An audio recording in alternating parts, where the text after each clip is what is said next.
Bonjour chers camarades boursicotteurs, j'espère que vous allez bien. La journée d'aujourd'hui était très attendue en bourse parce que Jérôme Powell donnait sa conférence de presse habituelle après chaque rencontre du FOMC.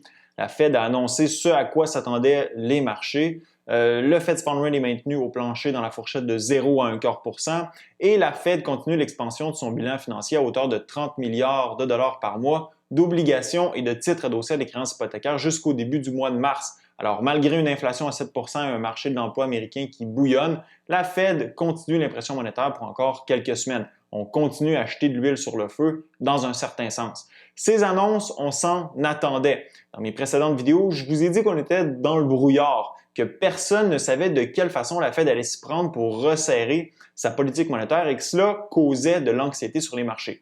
Pratiquement toutes les questions auxquelles les investisseurs attendaient des réponses sont restées lettres mortes. C'est le scénario que je redoutais le plus. Powell n'a pas fourni beaucoup plus d'informations sur la feuille de route que compte suivre la Fed au cours des prochains mois quant au resserrement de sa politique monétaire. Il a répété que la Fed allait se distancer progressivement de sa politique monétaire accommodante compte tenu qu'elle considère ses deux mandats, le plein emploi et l'inflation, bien remplis. Et sans aucun doute, le marché de l'emploi américain est robuste, il y a littéralement des pénuries de main-d'œuvre et l'inflation dépasse largement la cible moyenne de 2% de la Fed. Powell nous a informé qu'il serait approprié de relever les taux en mars alors que l'assouplissement quantitatif sera terminé et que l'impact du virus Omicron sera derrière nous. Par contre, quant à l'importance que pourrait avoir la première hausse, aucune indication de ce côté, même si on s'attend à ce que ce soit 1/4%.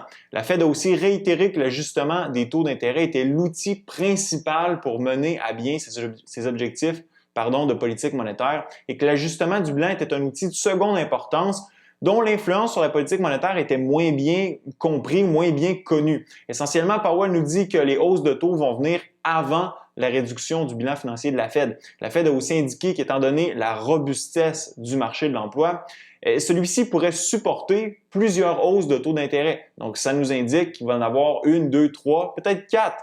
Powell a reconnu qu'une inflation trop élevée pouvait nuire au marché du travail et que, conséquemment, il n'hésiterait pas à faire usage de ces outils monétaires pour éviter que les anticipations d'inflation se désancrent. Grosso modo, Powell nous a servi la même poutine que la dernière fois ou la même poutine qu'il nous sert depuis plusieurs mois. Là où ça s'est gâté, c'est du côté de la réduction du bilan de la Fed. C'est sur ce point que les investisseurs étaient le plus inquiets et malheureusement, ils le sont toujours après les réponses élusives de Powell.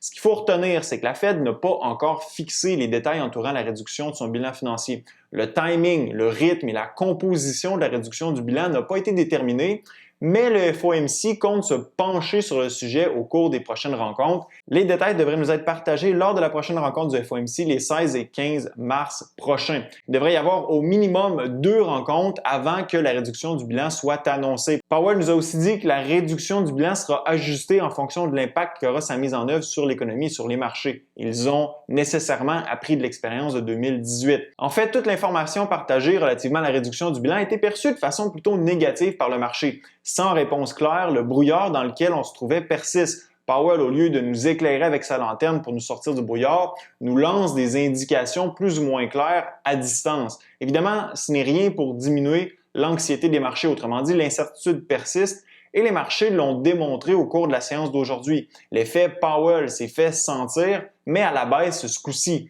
Dès que Powell a commencé à répondre aux questions des journalistes concernant la réduction du bilan, les marchés ont réagi négativement aux réponses données. Le « on va voir » de Powell n'a pas plu aux investisseurs. Le S&P 500 a regagné son support de 4300 points en fin de journée, mais rien ne garantit qu'il ne le brisera pas au cours des prochains jours. Entre vous et moi, on se trouve plus ou moins au même point où on était avant le discours de Powell. Je ne vois pas quelle information partagée permet de soulager les inquiétudes des marchés. Ça veut dire que, selon moi, on ne peut pas écarter que les marchés continueront de chuter au cours des prochains jours. On n'a rien à quoi s'accrocher. Ce qui va être déterminant au cours des prochains jours, des prochaines semaines, ce sera les commentaires des membres du FOMC sur la place publique qui pourraient ajouter peut-être un peu plus de clarté quant aux intentions de la Fed par rapport à la réduction du bilan. Il y a aussi l'inflation des mois de janvier et février qui nous donneront une indication quant à la tendance que prendront les hausses de prix pour la première moitié de 2022. Si l'inflation continue de s'accélérer, c'est mauvaise nouvelle. Ça pourrait ajouter encore plus de pression sur la Fed pour qu'elle soit encore plus plus agressive lors de la rencontre de mars prochain. Donc, on pourrait avoir, par exemple, si l'inflation ne décélère pas, une hausse de 50 points de base en mars. C'est à suivre. Ça voudrait aussi dire des marchés encore plus nerveux et une volatilité encore plus élevée. À mon avis, la Fed pense toujours que l'inflation est transitoire, malgré le fait qu'elle a retiré le mot de son discours. Elle cherche à s'acheter du temps avant de se commettre à resserrer fortement sa politique monétaire. Powell répète ad nauseam qu'elle est majoritairement la conséquence d'un choc du côté de l'offre. À mesure que les ports américains se désengorgeront, que les problèmes de production et d'approvisionnement diminueront, l'inflation fera de même. Du moins, c'est ce qu'on anticipe du côté de la Fed.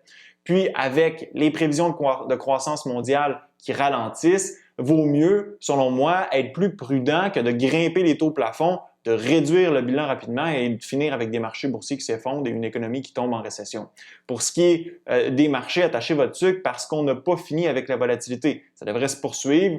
Dans cette perspective, je suis content qu'il me reste un peu de poudre à canon, mais je vais devoir me remettre en mode accumulation de liquidités pour faire face à la tempête si elle s'accentue. En terminant, avant de vous laisser, la Banque du Canada avait aussi un point de presse ce matin pour faire le point sur sa politique monétaire.